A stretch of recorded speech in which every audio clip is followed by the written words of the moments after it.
Everyone pretend podcasting isn't boring.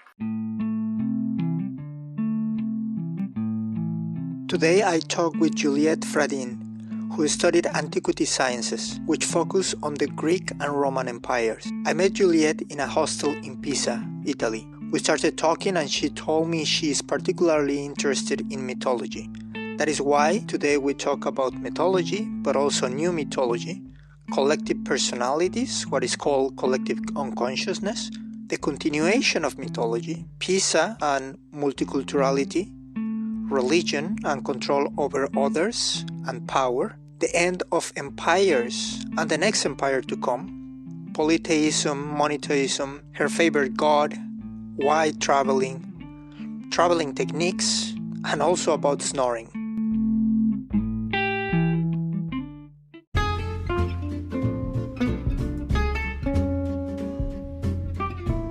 But first remember, Anchor is the easiest way to make a podcast. It is free, has everything you need to record and edit audio using your smartphone or computer. You can even make money through ads. With one click, your content goes to Spotify, Google Podcast, Apple Podcast, and many other platforms. So download the Anchor app or go to anchor.fm. That is ANCHOR.FM and start today. Now, let's turn around to our chat.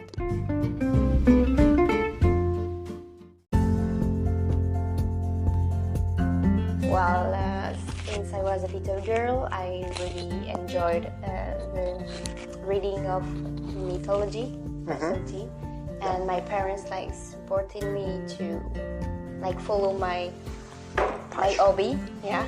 Okay. So they just said, okay, you're really good in literature, you're really good in languages, so maybe you can go further in this direction. I was like, okay, that's a good idea. So that's why I choose. And how do you think so far, that was at the beginning, and now are you still in love of the... Yes, probably more than before, but in a different way, because you are studying all kinds of point of view. Okay. It's not only based on history, for example. You have philosophy, art, history, architecture, and archaeology. So it's really the complete package, And when you start studying that, you understand the whole civilization. What is the part that you like the most? Mythology, for sure, because it was my main specialty in master degree. Yeah, and we're talking with when we met here in the hostel, we were talking about this mythology that it looks like it's repeat itself over and over again. What do you think about this? I don't know if we could call it a new era of mythology, but this superhero scene that I see it's kind of for me it's kind of like a comeback of this kind of mythology and heroes that kind of preserve some sort of qualities that you can see in previous mythology. Yes, I don't think it's a new one. I think it's the continuation, Okay. Just the continuation, because we are using the same common points between the gods and the superhero, with the ancient gods and the ancient religions. Okay. So our society is creating its own mythology. I think so. Because I don't know if you remember, you're kind of young, but there wasn't this kind of fascination with superheroes. And I don't know if in one point humans need to create these myths, and sometimes they needed less and sometimes they needed more. There's probably, if I've read it, I don't know, but there's this book from Harari about humanity, and he explained about how basically mythology is what creates civilization. Without mythology, we are the only species that actually we can talk or communicate about things that are not solid, that you cannot touch. And this mythology create civilizations because it help create some sort of things in common between more people than we are used to collaborate with. Like I think sociologists say that it's like around less than 200 people that we can collaborate and no more. But with mythology, we can collaborate with a lot more because we have like this thing in common. Do you think that right now there is like a need for mythology? I really think that each society needs mythology to build its own pillars, to have some to remember your place in the world, to remember your ancestors, and to have this kind of continuation of your life and the ancient. I really think that each generation is chasing the other one, the old one. So each generation needs to rebuild its mythology and its society to continue. To continue the story. I really agree with you about the fact that we have some needs about mythology to help us to have like strength and how can I say in English? I don't remember. Like repère, no. Repère. In Spanish, no. In Spanish, no, I don't remember. Even worse. Okay. Wait. No, it's normal. It's part of talking internationally. Okay. Point of point in common. Yes. Things in common. Yeah, I understand. Yes, basically. Yeah, it's interesting. I was reading about the successor of Sigmund Freud, Jung. That Sigmund Freud was saying, like, you have like, in Spanish we call it like yo, like, and like the different stages of our personality, which is like 3. But Jung says that there is a fourth one, which is kind of like cultural one, and it's something that is like the personality that kind of it's not only you, it's not only in yourself, but in your whole culture. Like the culture itself has a personality or a way, and basically the way to create these personalities through mythology and through these type of parables and these kind of stories that kind of teach and they continue on and on. Why is for you so interesting like this mythology and not like I don't know, like maybe Christianity if you want to Actually, both are really related. Okay. Because Christianity took some references to Greek mythology. Okay. Just like a lot. You can see a lot of common points between the two. Just like the Greek mythology took some references from the Egyptian, and so on. It's nothing new. They took something like in the same culture, just not in a religious way, but some culture are just really close because we are inspired by the other, so we took some of the. Yeah, I mean this is a perfect example here in Pisa. Like basically the monuments are like a mixture of everything, right? I was reading that.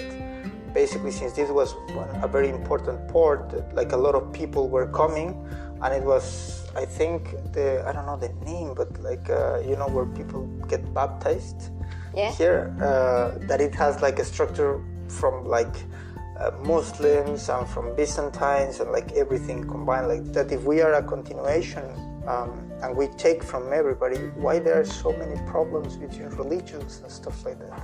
Because what do you think? That's I think the main scene of the humanity, like to take the control over the others. Okay. I think from my point of view, that's a problem. Like the ambition, but like the really like the love for power. Yeah. And for the control of populations. Yeah. What do you think about that personally? What do you think about power? Like, do you like power? I think we are all interested in a way, in a certain way, in an individual way to power. Not like we used to be with politics, for example, like the main representation of power, like the politics. But in a way, when you are fighting or when you are debating with someone, for example, sometimes, even if you don't want, you want to have the power of have the good points, you know. I want to be right. Yes, you want to demonstrate that your argument is better. Yeah. It's not in a bad way, it's not always bad. Okay. But I think it's just common by all the individuals on Earth. It's even not cultural. I think it's really like primitive. Nature. Yeah. As far as I understand, like Greeks were like more like maybe not pacifist, but they were like calm, and then the Romans were like more like aggressive. Like if you compare the two of them, one was like super like completely different. Is it like that, or there is a misconception there? It's a misconception, I think, because we always remember from the Greek Empire the time of democracy. Yeah. But before it was not democracy at all. We have a lot of tyrant, of kingdom, and the best example is Alexander the Great. It was not democratic situation.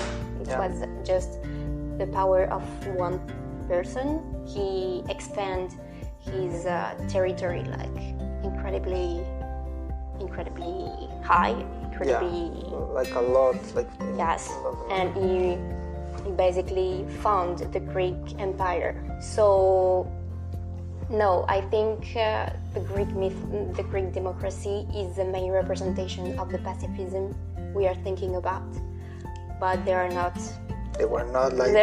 like that. Okay. The last time we had a conversation about it, we were talking about like how like even in the sculptures, like the muscular man and everything, it goes down into like more, maybe not down, but like different into a more soft and delicate man. And I don't know if that was happening with Greeks, that they were more, as you said, not pacifist at all, and then they start to be a little bit softer, and then Rome came and said like, well, now I will just kick your ass. Or it wasn't like that at all? Maybe. I think it's really difficult to get a real answer, but from my point of view, I think it's because, you know, the Spartiates? Do you know the Spartiates? The Spartans? From Sparta? Okay. The warriors from Sparta, okay. We all know that they were great warriors and based on an army and military education, really muscular, really... I just saw Brad Pitt in the movie. Yes. So that's what I know about them. That's kind. And they are the complete opposite of what we are thinking about the Greek. They were great warriors, like it's really... and really muscular, really masculine too. And after, when Greek Empire was defeated, I think, you know, civilization is a cycle. It's a cycle. Like each civilization is chasing the other. Okay. So the Greek one was at its term. So the Roman came and took the beginning of their own cycle. The ruling. Yes. And maybe when you are in like you always have your empire, you conquered everything, so you are at the top. So after you just slow down and Who do you think is the empire right now? It's still going on. Yeah. I think the next one is China, for example. Yeah. On an economic way. Yeah. And on a territorial way. Okay. It's... So their myths will be in place. I think so. With different manners, and at the same time, with social medias, you have a lot of images, and we know that mythology is still going on thanks to the images. Yeah. You build and mythology. The stories that we create. Yes, right? of course, around. And it's funny because, like, for example, China has tried to steer the narrative in Hollywood movies and stuff like that, and said like, let's just put one Chinese, like it's like kind of the hero there and stuff like that. It's just interesting how like it's so important. It's not only economics or only like military power, but it's also like the narrative that you create. And the soft power. Yeah, exactly. And in that sense, I guess Greek mythology and the Roman mythology kind of like prevailed for so long that we still admire many things. One thing that is very weird about that mythology that is like, I think it's more human than many others. It's a continuation, but I don't see the human weaknesses in other gods, for example. And I see some weaknesses in the Greek gods and the Roman gods. I can't really give you an answer like yes or no. I think it's a little bit more complex, but you're right on this point that in our monotheist religion, we put in one God all the qualities of human being and further. Yeah. And we just took this image to put it on the superhero, like Superman is the perfect analogy, the comparison with Jesus Christ but in blue. Yeah, and on the other hand, you have like Zeus that he was just like, it was like a huge party in his life. Like I was just reading, I was like, dude, like this guy just had a lot of fun. Like he had like, I don't know how many children, and he turned himself into animals. And like what's up with that? You're speaking about Jupiter. Yeah. That's right. So it's kind of like, oh, that's not Superman at all. Maybe Greek understand better the human personality, the human being. They just put the human being into gods. Yeah. They have this holy status, so you couldn't touch them, you couldn't defeat them as human being. Yeah. But at the same time, you could be like them. You could say, I have this common point with Zeus, for example. So I'm not that bad. It's not like the good and the evil in Greek mythology. Otherwise, in Christianity, in Muslim. Islam. Yes, Islam, sorry. And also with Jews, it's always the fight between good and evil. Yeah. That's a big difference. Yeah, and there are like more gray areas in the Greek mythology and in the Roman mythology. Which one do you think helped develop the progress of their society more? Difficult to say. I think the monotheist religion is more based on a big hierarchy between people. Yeah. Then in Greek mythology, it's more equilibrated. It's more the collective, and you're not bad, you're not good. You just have to handle with your life and be as better as you can, but you can always remember that the other is not better than you. Maybe there is less guilt in Greek mythology than in monotheist religion. Yeah. And do you think that this can lead to like decadence of society, or do you think that leads to more understanding between people? For me, more in understanding, but as everything, you have to think about it. You have to understand it in your way, for your own state of mind, you know? Yeah. You can't just say, okay, this one is better than the other one. Depends on how do you see the life, how do you handle with your problems and how confidence you have in life. And if we prove that God exists, let's say, Difficult. very difficult, Yeah. which kind of God do you think you would like more?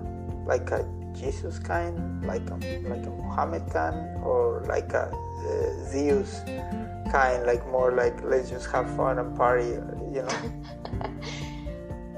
I don't know, because the main idea of God is that it's something you can't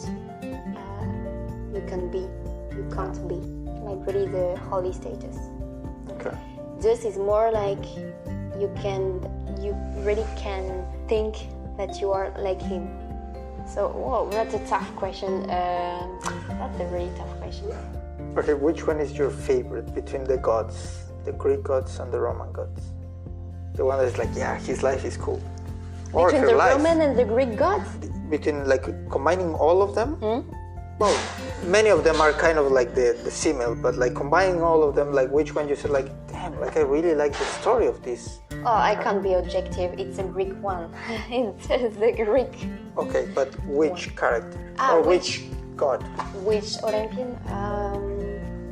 I don't know. They're really, really different. But I think as a woman, I can Of course. more be identified to a goddess, Okay. and maybe Athena. Okay. And what do you like about Athena? The knowledge kind of thing, or what? I like the fact that she's not only a wise person, she's also the goddess of war, which is not really well known, but is it? Because Ares is the god of war, but the bloody war, and Athena is the goddess of the intellect war. Strategy. Yeah. That's a big difference. And I think it's really interesting because she's full of understanding. Like it's like she wants to know before taking action.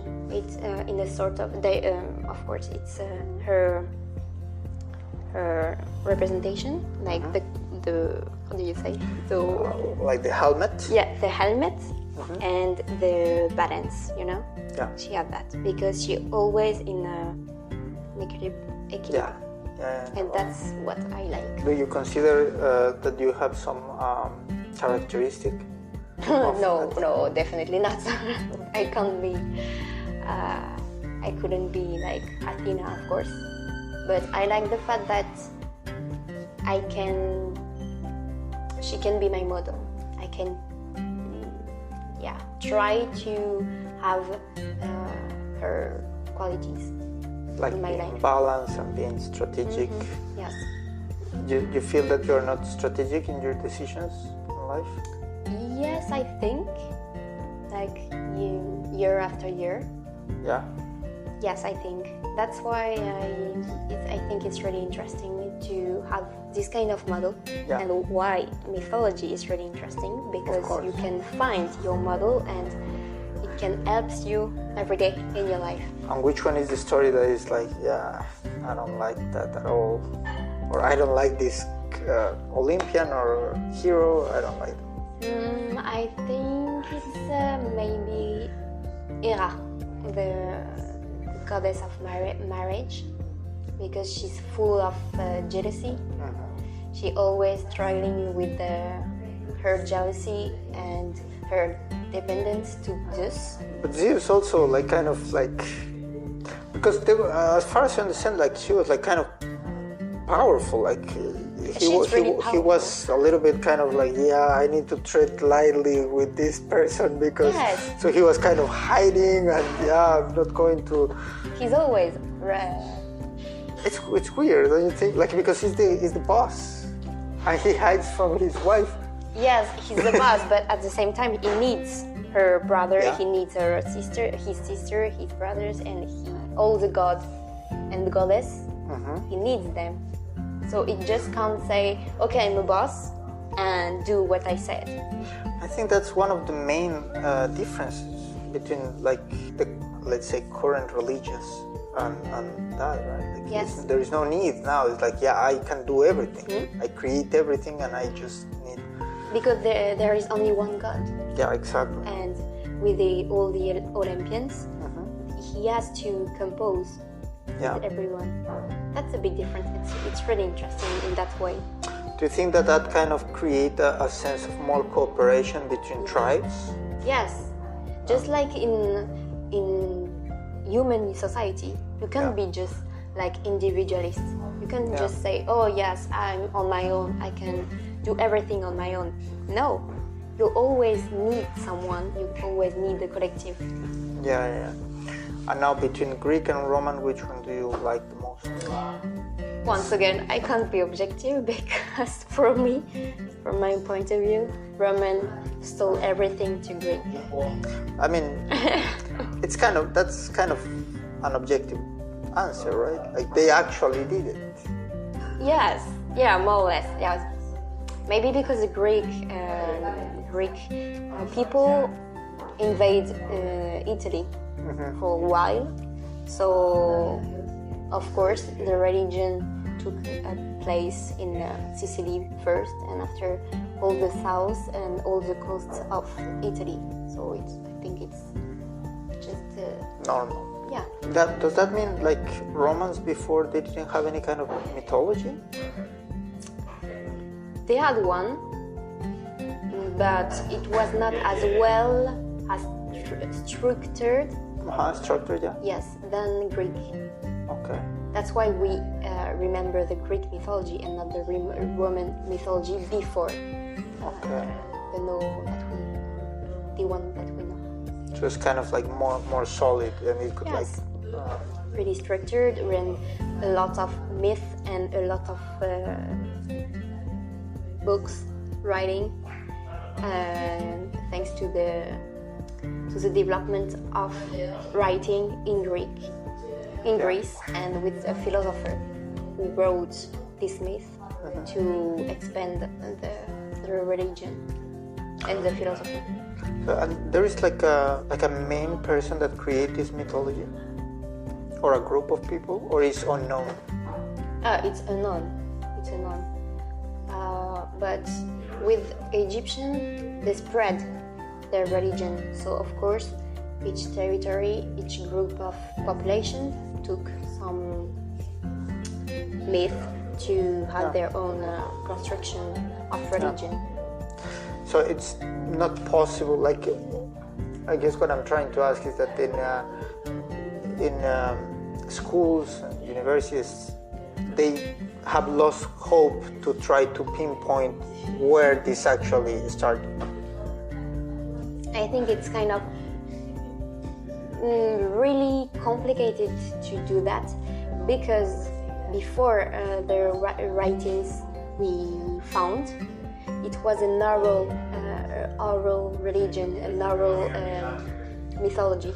That's why it's almost impossible to trace the beginning of a religion, the beginning of mythology. Yeah. Changing a little bit of subject, you also are interested in the philosophy, right? Like it's the whole package of the civilization. Which kind of philosophy do you like the most? The most? That's difficult. Or which one do you feel that is kind of like, I'm kind of like this, kind of? It depends. When I started to study philosophy, I was, okay, that's a bit boring because you always have to be really equilibrated in your life. You always have to do the right thing and think about it a long time before acting. So I was really bored about this. Okay. So it's really a construction of your own personality and of your period of time. When you are a teenager, you don't have the same philosophy as you are a young adult, then a parent or a retired person. It's an evolution. Yeah. So I can't say, oh, I really like this one because it really fits me. It really fits me. It's okay, I like this one for now, but maybe in 2 months I was like, I don't know, maybe it's not me anymore. Which one is now? I would say maybe Aristotle. Okay. Aristotle. Yeah. Because it's I really like his philosophy. Okay. In which sense? What do you like about it? He's kind of just like Athena. He like to equilibrate. Okay. And I think it's really interesting to have this in your life. Was there any relationship between like Stoicism or nothing like that? With? Stoicism, you know, Stoic? The Stoic. Okay, yes, the Stoic. Or nothing like that? There is some points, yes, common points, but it's a little bit more severe, I think, more strict. Okay. Than Aristotle. Okay. Or maybe you have to be really. You have to know yourself really, really nice, really good, to be able to follow the Stoic philosophy, I think. What about hedonism? That is kind of like everybody wants to be hedonist. Yes, because everyone is thinking about the freedom that hedonism is spreading, but it's not only freedom. Yeah. It's not, okay, I can do everything I want. No, that's not it. Okay. Just like Stoic is not only, okay, I can't do that, I can't do everything I want. It's really, that's why it's really interesting too, but it's always balance. It's always a balance. You can't, if you want to feel good all time, all your life, you have to balance everything. You have to balance your feelings and know yourself better year after year, and in that way you can have this sense of freedom. But it's not doing everything you want. That's not freedom. And do you think that you balanced your life? I think yes, for a long time now, maybe too much at a time. So that's why it's good to take some risk too. Yeah. Just do it and not always thinking about the consequences. Okay. To have this spontaneity. Yeah. It's a learning. Okay. It's like a lesson. You have to take it in that way. And that's why you are here, kind of like relaxing a little bit. And maybe they're searching for the sense of my life. You know, when you are traveling, you always have a lot of feelings, different feelings, and you really. I think it's a real moment where you can think about what you really want and what you really are. Yeah. And why did you start traveling this time? Like there was like any trigger, or was just? I studied like during my master degree, and I arrived at this point of I questioning myself. I wonder, what can I do with my life now? Like I studied, I follow the path, normal path, traditional path. But what can I do now? Yeah. And COVID came and it just explodes. It explodes my mind, and I said, okay, maybe I need to go away to think about it, and you will see after. How your life changed when you're traveling? Because you were going to this experience that I don't know what I'm going to do, and then COVID came. What do you think has been your learning or your realization while traveling? Well, the incapacity, when I started my journey, like the very first week, I was like, oh my God, what I'm going to do. And I just cried a lot, like completely cried. Because I usually don't cry so much because I'm not a crying person. I'm not a sensitive person. But it was maybe all the pressure I put on myself just explode at this moment, and I just cried a lot, like, on my life, because I was really lost. Yeah. I was really lost, and it was too much for me. And so I just, like a little girl, I called my parents and told them, okay, I don't know why I'm here alone. I don't know where to go. I don't know why I'm doing that. Yeah. And they were like, just live your life and you will see. During, like at like, the very what I'm first going to beginning. Yeah. And where were you? Where were you? In which I was city? in Sicily, in Palermo. But maybe because before I really denied all the questions I had in my head.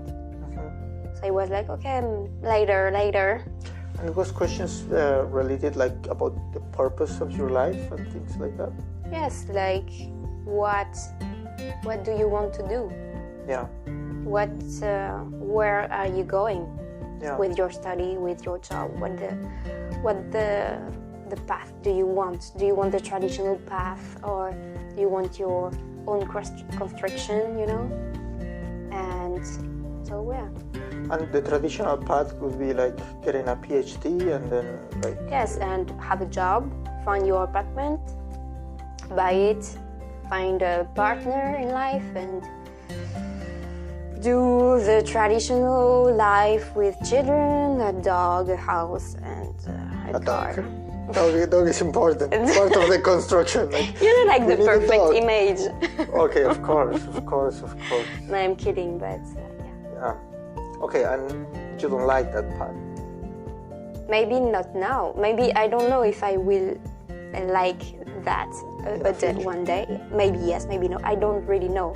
I don't even know where I am in 2 days. But for now, I really don't want that. Yeah. So that's why I need to do another thing. Otherwise, you'll get into a routine, Yeah. And then you blink and it's like, oh. Yeah. 40 that's years my passed. life. Yeah. That's why that was my main fear, like to wake up in 40 years, to look at my back, my past, and say to me, why didn't do what I wanted? And what do you want to do? I don't know.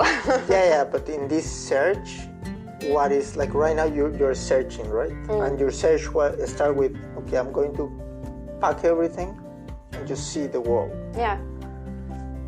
What is the path that you're following? Like, you want to continue traveling until you figure out, like, okay, this is what I want to do, and just come back and do it? Or you want to stop in a place and think about it? Or actually, my former thought was to traveling around, and just when I figured what I really want, I stop. But actually, I'm like, okay, I really want to live in a place, like to live like a local life.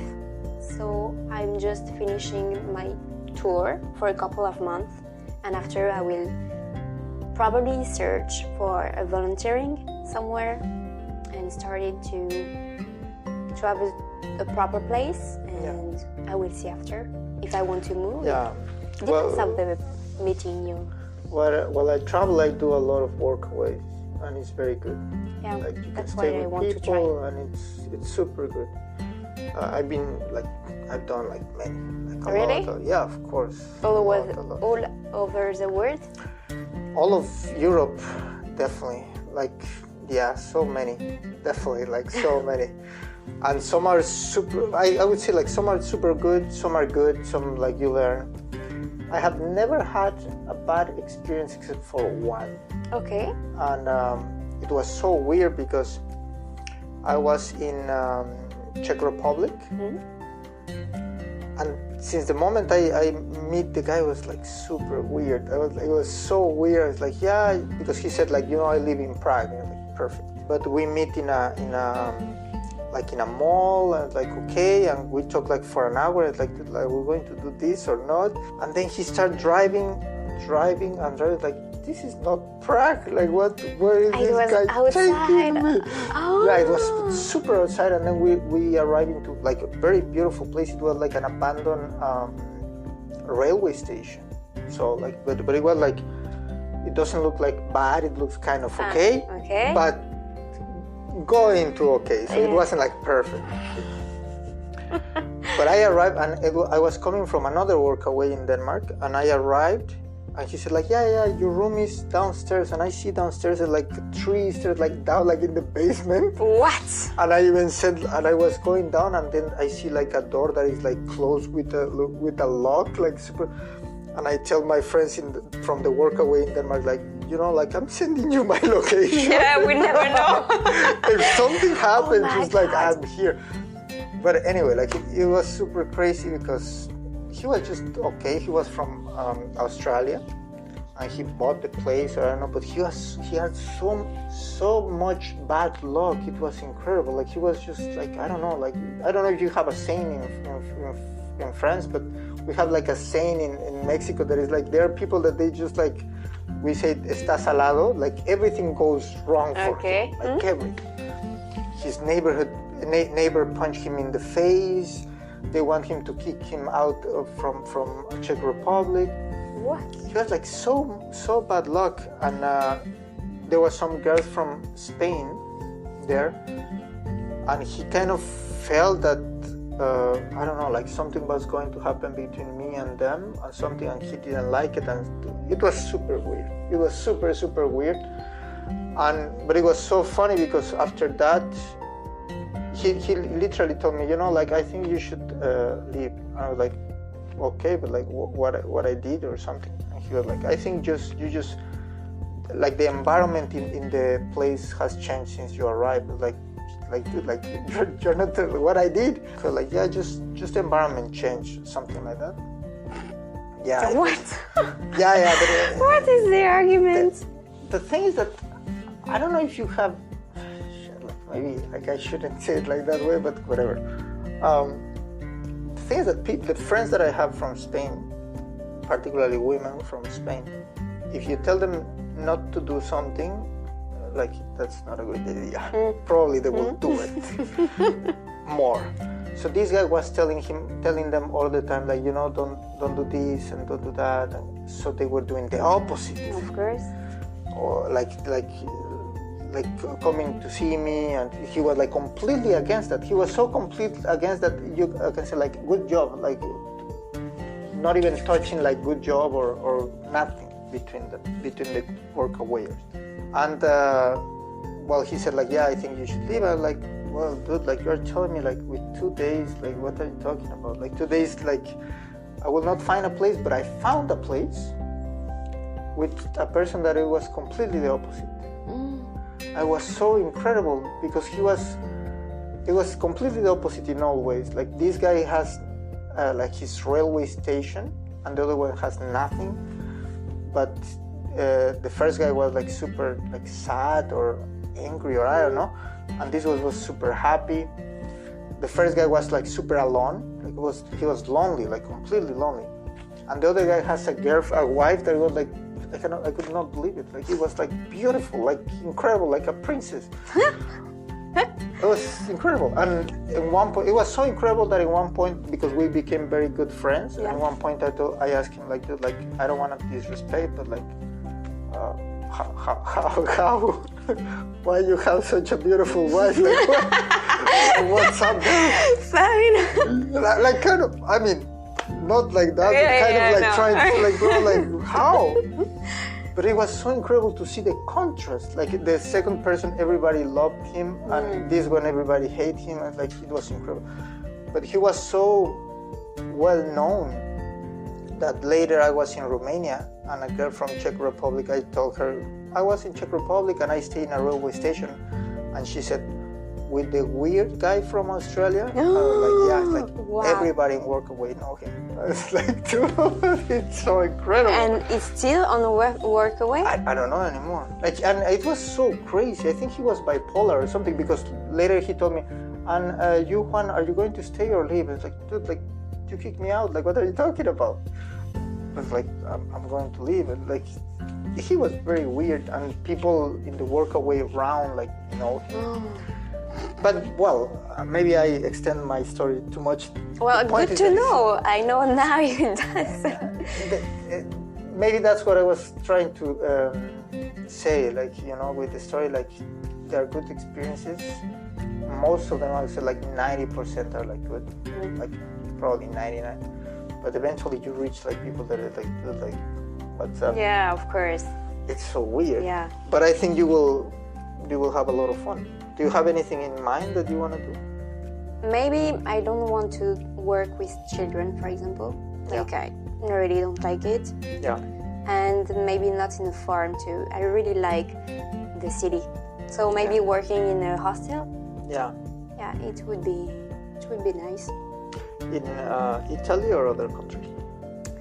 I don't know actually, because I'm like, okay, I think I really want to stay in Italy, but at the same time want to go to Vienna or Istanbul. So, I mean, you definitely need to go to Turkey to see the of the world. What's the name? The ancient seven wonders. Yeah. Ah, no, it's the there is not. ruins. Yeah. You mean Ephes? Yeah, of course. Yeah. But there is one particular that is the. I don't know if you're not staying or talking about the monument to Artemis, no? It's Artemis? It's yes, Temple d'Artemis à Attends. Artemis. Yes. And there is no wonder from Athena? Maybe an ancient statue of Athena in gold and ivory. But Artemis is a really good goddess, like a really badass goddess, which is why she's so well known now, like in the society, our modern society. And why you would like to go to Istanbul? There is it's cosmopolitan and full of historical and archaeological life and heritage and culture. Have you been in Turkey? Yes. Which part? But I was a kid. I was in Izmir. And how long would you like to stay there?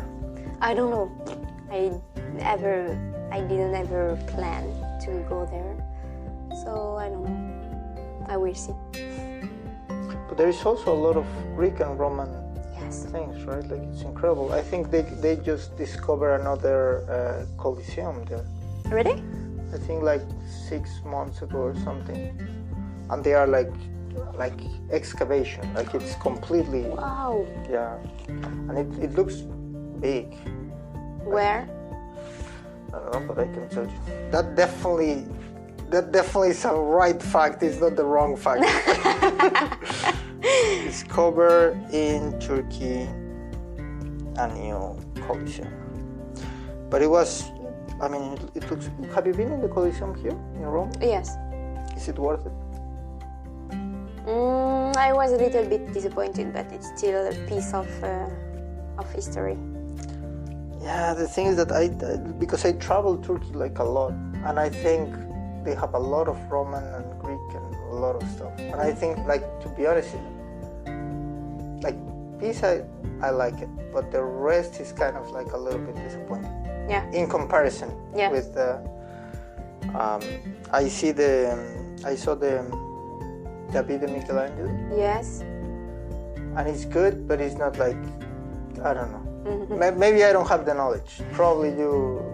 I don't know. What do you think about the David of I Michelangelo? think you need to read or to listen the analysis to really understand the sculpture. Okay. Because we always see a lot of antique or Renaissance sculptures, so we are a bit lazy or tired of it. But if you analyze it, it's some way more interesting. In which sense? Like for the David of Michelangelo, for example, Michelangelo took the work of other sculptors because they all drop it off. It was too complicated for them. So Michelangelo tried to work on it and the marble was so damaged, like was so already worked. He realized this piece of art in really difficult technique. Okay. Like he hadn't a lot of marble, and he succeeding in like sculpt the David in it. And if you go on the top of the head, it's not really finished because I tried to go, but it didn't. Yeah, you can't. But which one did you see? Like in front of Palazzo Vecchio or in the Galleria? In the Galleria. Yeah. And on the top of the head, it's not finished because that's the signature of Michelangelo. Oh. He always didn't finish his work. Really? Yes. You see, that's a very interesting fact that I haven't seen. I will tell you another one now. In ancient Turkey, gladiators fought at this Colosseum like amphitheater, like it's this one. Okay. It's quite new. And where? I think is okay. Aydin Provincial Director, probably in Aydin.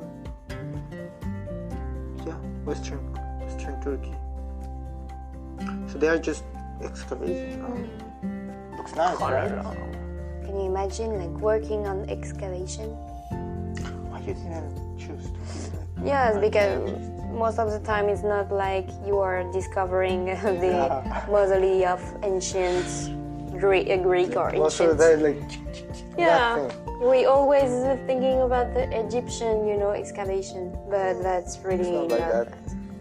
Yeah, I was thinking like that. In one point, I wanted to work like with turtles because I really like turtles. And I said, like, well, maybe I can work like with a biologist in some like conservation or things. And then I checked like, how can I work in I said, like, yeah, it's basically data and it's a lot of research. So you put one thing in the turtle and it's a lot of coding to follow the turtle.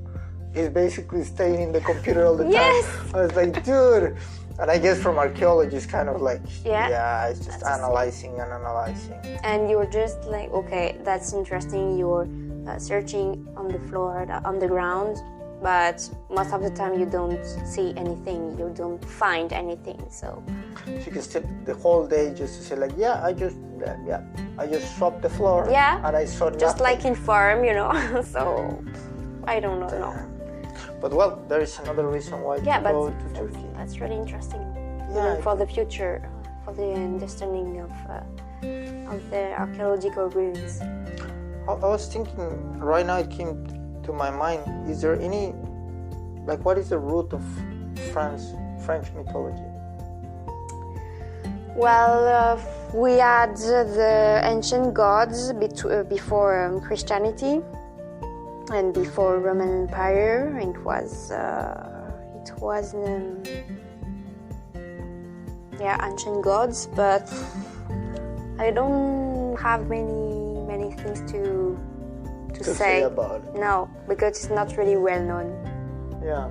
It's just pagan, like pagan gods. It was not a big mythology, so it definitely wasn't interesting.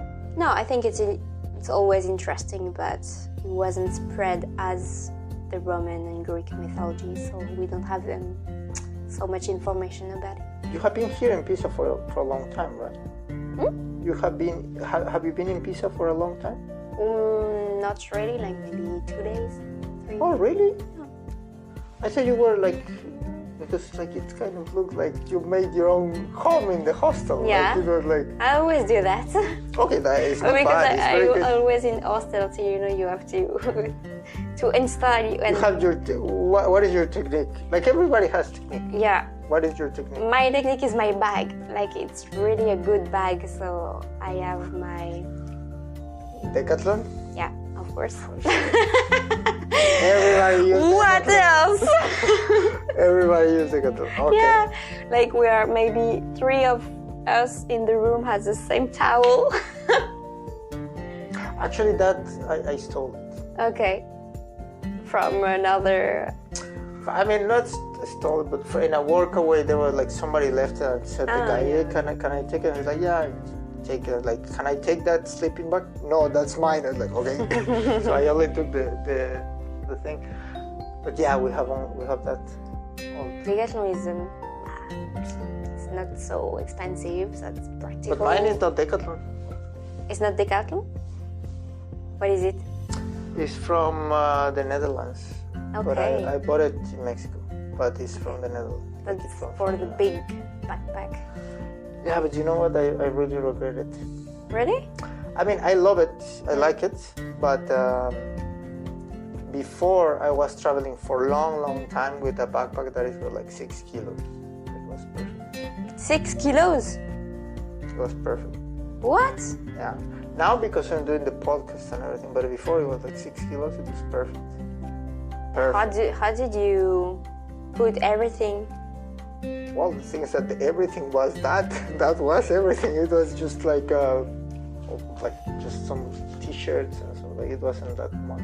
Oh. It was perfect.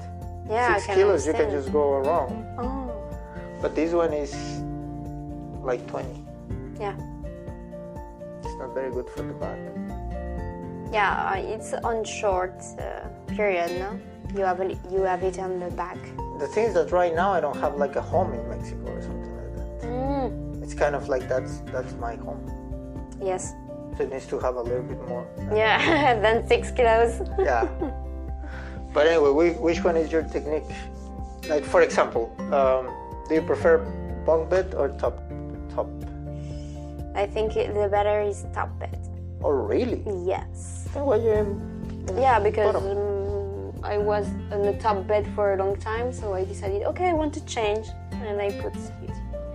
But actually, I think the opposite is good. Why? Because when you are on the top, when you are downstairs, if I can say like that, you can hear all the movement of your flatmate, of your roommate, and you have more intimacy on the top and the back. Okay. So, do you put that I learned in Budapest? Like, do you put your towel like a curtain? Well, not for intimacy, but more for the towel to get dry. Yes, definitely.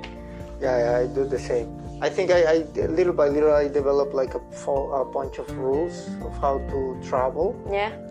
I don't know if you did the same. That's why I was asking you, because kind of like I prefer get the downstairs. Really?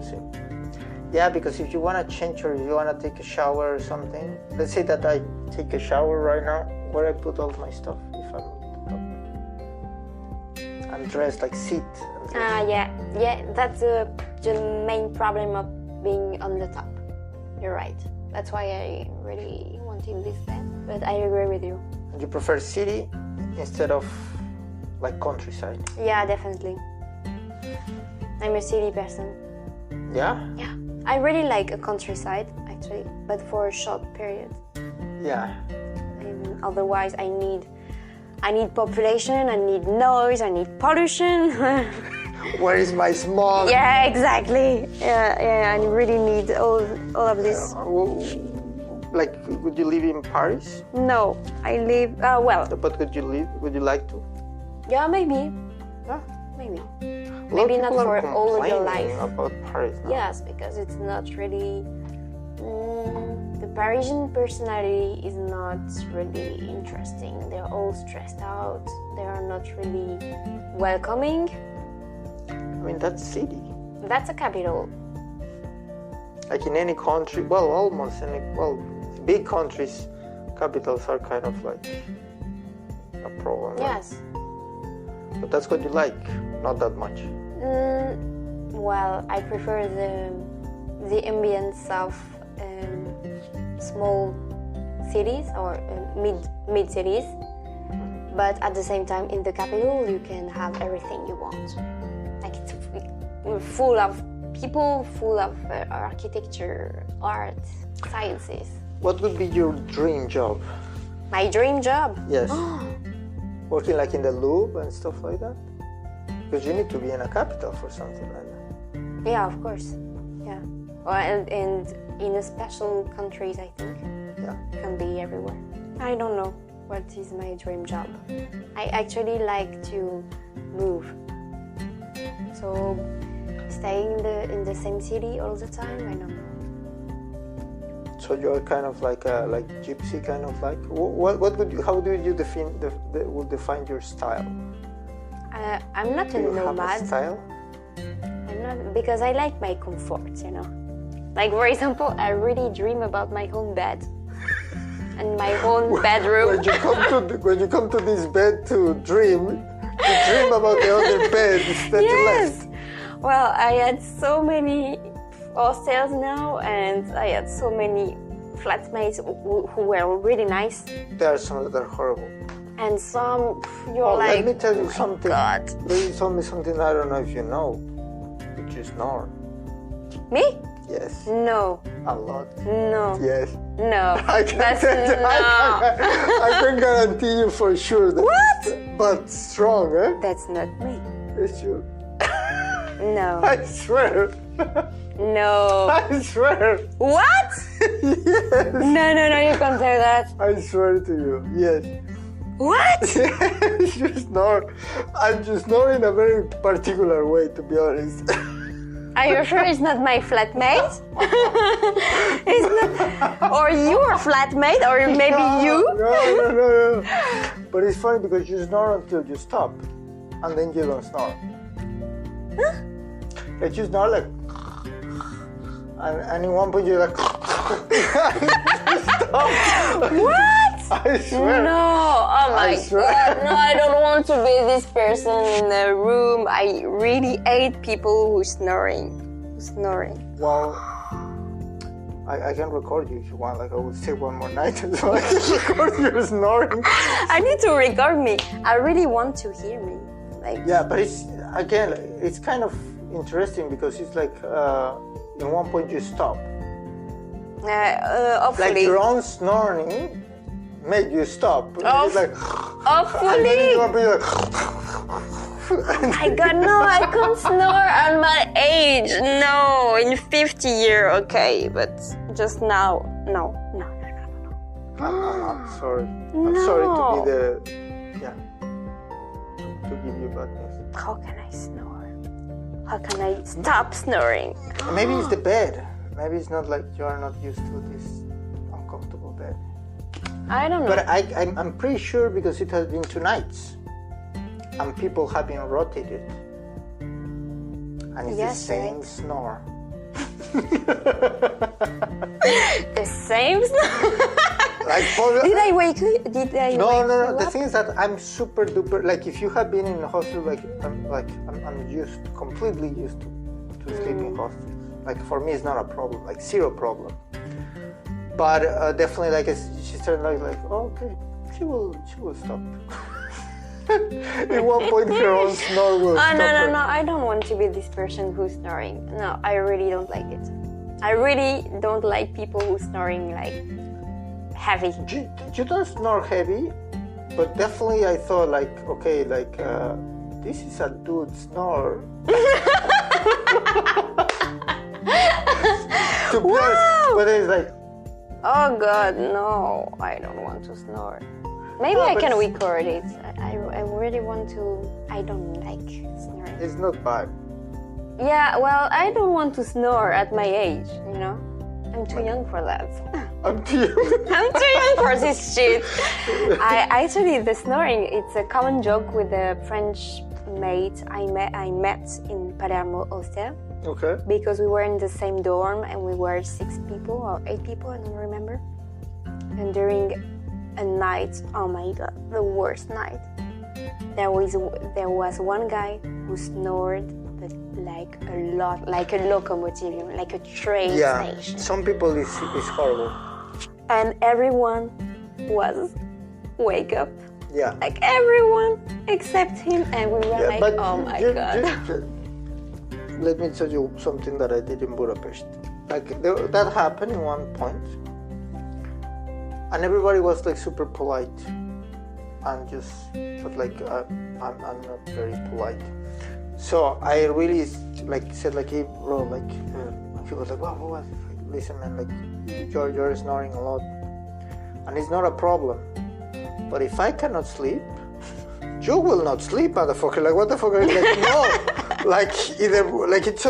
It's okay. We both of us we don't sleep, but it's not fair that you wake up like a princess, everyone just super good, Sleep Beauty, and I'm it's not very good. And I was thinking that the best solution for hostels should be this sounds super segregatory, but have a room for people that snore. The snoring room. Could be a good idea. Oh. Right? Because there are some that, and there is something that I've never tell to a friend, but probably he will listen now. One point we traveled to Berlin, and we rent an Airbnb, and with a friend from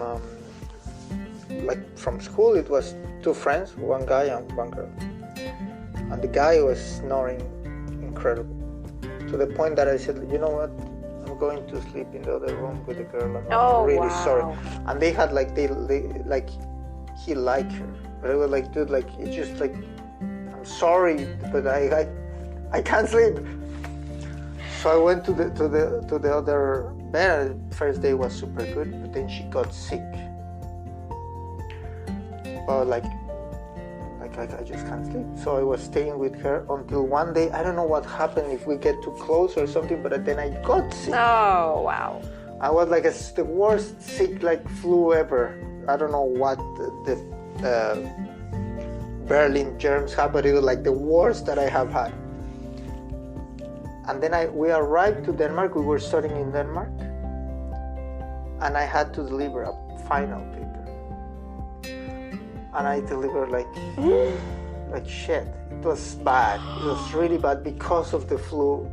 But my point is, it was the snoring the problem. The snoring caused everything. I could have just if he didn't snore. And at one point I told he's a very good friend from Pakistan. And at one point I told him bro, I really love you, but dude, you need to do something with the snoring, really, for you, for your wife, for your future wife. I don't know how they do. I don't know. Ask your future husband. Yes. No, I will fix it before, for sure. Oh my God. I had some friends who told me, okay, just put earplugs, Yeah, it doesn't work. And I'm no, it's not sufficient, Yeah, it just doesn't work. For example, in Budapest also, a thing that I do is I just need to arrive tired. Yes, that's the point. Super tired. You're super tired and you can do anything because you couldn't sleep. Yeah. So I just in Budapest I just okay, I'm going to wake up very early and arrive to the hostel super late and tired, and I will just sleep completely. I will not hear anything. But anyway, it has been very fun talking with you. Yeah, me too. I just have one last question that I ask everybody, and is, if you would like people to remember you with one song, which song would be? I think one is really good, really can feel freedom in this. Is your anthem? Kind of. Yeah, kind of. It's this one. Here.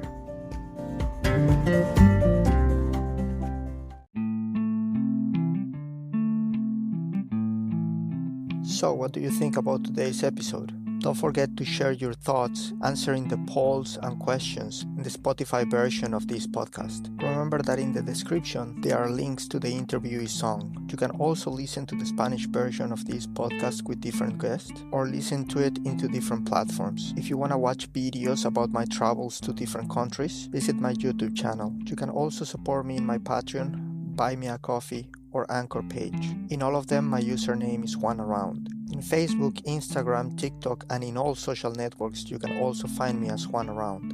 All links are in the description of this episode and in the description of this podcast. Subscribe and share. See you around. Your booze mean nothing. I've seen what makes you cheer.